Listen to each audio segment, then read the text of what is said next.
Hey there. Today we're going to try to make sense of a world that, let's be honest, can feel pretty divided.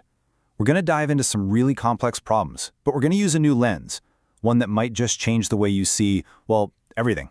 So, does it ever feel like every single issue just instantly turns into some kind of battleground, a culture war, from what brand of coffee you buy to these huge policy debates? If you feel that way, you're definitely not alone, and there are some very real reasons why this is happening. For starters, our world is just so much more connected than it's ever been. We call it globalization. And that means huge problems like climate change or economic downturns, they don't just stop at a country's border anymore. They're all our problems, which means the arguments about them are global too.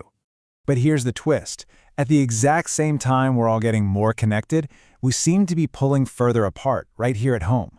This intense loyalty to political parties, partisanship, it means we're often way less willing to even listen to the other side, let alone compromise. It's almost like it's less about the actual issue and more about which team you're on. And then you throw our media into the mix. You know what I'm talking about, especially on social media. We all tend to live in these echo chambers where the algorithms just show us things we already agree with. And when that happens, it gets incredibly hard to find any common ground, or sometimes even to agree on what the basic facts are. Okay, so in a world this noisy and divided, how do we even begin to talk about solving anything? Well, I think the first step is to get a really clear, simple definition of what a social problem even is. So let's do that. And here's the big idea, the real key to all of this. A problem isn't just some fact that's floating out there in the universe. For something to become a social problem, a whole bunch of us have to look at it, agree that it's a bad thing, and decide that something should be done about it. So, what goes into that big collective decision? How do we get there? Well, sociologists have broken it down into two key ingredients. This framework is what's going to help us cut through all that noise we were just talking about. It's actually a pretty simple but really powerful distinction.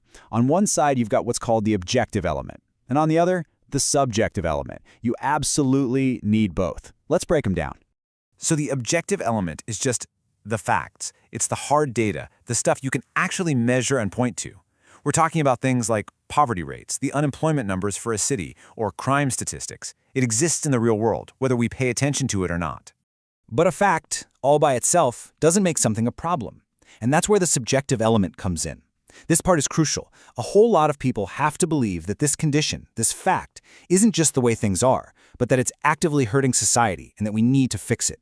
Without that shared belief, that objective condition just sits there. Right, so this leads to a really interesting question. If our belief is the magic ingredient that turns a fact into a problem, then who or what is shaping those beliefs for us? Turns out there are some pretty powerful forces at play that build our social reality. Sociologists usually point to three big ones. First, there's the media, and specifically how it frames issues. Then you have our social structure, the big institutions like government, the economy, schools. And finally, there's our culture, those shared values and norms that tell us what's good or bad.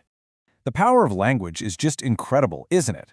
The media doesn't just report on what's happening. It actually helps create our reality. Just look at that quote. The words they choose, calling something abortion laws versus abortion rights, completely changes how we see it.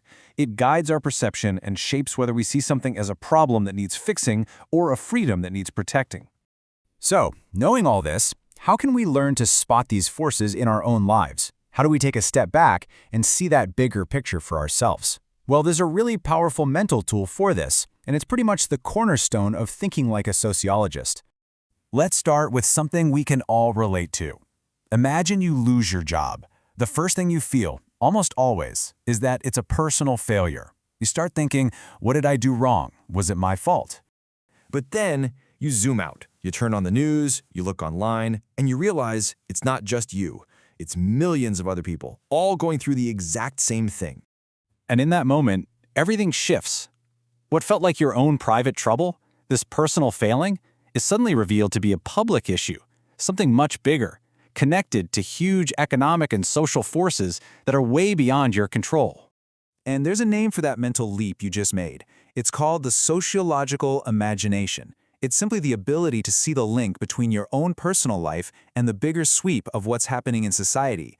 It's the main tool that helps us tell the difference between a private trouble and a public issue. Okay, so once you've identified a public issue, how do you start to analyze it? Well, sociologists use a few different approaches. I like to think of them as different lenses you can put on, and each one brings a different part of the problem into focus. So here are the three main lenses. First up, you've got structural functionalism. This view sees society as this big, complicated system, kind of like a body, where all the parts are supposed to work together to keep things stable. So from this perspective, a social problem is a dysfunction. It's something, like crime, that's messing up that stability. Next, we have conflict theory. This lens sees society more like an arena where different groups are always competing for power and resources. It's always asking who benefits from this situation and who's getting the short end of the stick. It really focuses on inequality. And finally, there's symbolic interactionism. This one zooms way in. It's not about big structures. It's about how we, as people, create our reality through everyday interactions and shared meanings. It asks, how did we decide to label this as a problem in the first place? Now, no single lens is the right one, but if you use all three together, you get a much richer, more complete picture of any issue. All right, we have definitely covered some big ideas here, but what does it all mean for you? Why does learning to see the world this way actually matter in your day-to-day life? Well, this whole toolkit does way more than just help you make sense of the news. It seriously sharpens your critical thinking skills. It pushes you to see beyond the bubble of your own personal life, to develop some empathy for other people, and to really get why making real, lasting social change is so darn complicated. At the end of the day, it helps you become a more informed, more engaged citizen. Because really, that's what it's all about. Knowledge is power. These big social problems, they aren't just random or inevitable. They are created by people, by social structures, by cultural beliefs. And when you truly understand those roots, you are so much better equipped to actually be a part of changing them for the better. So I'll leave you with this question. Try to use that sociological imagination we talked about. Think about your own life for a second. What's something you've experienced as a private trouble that, if you just zoomed out a little bit, might actually be a much larger public issue? Something to think about.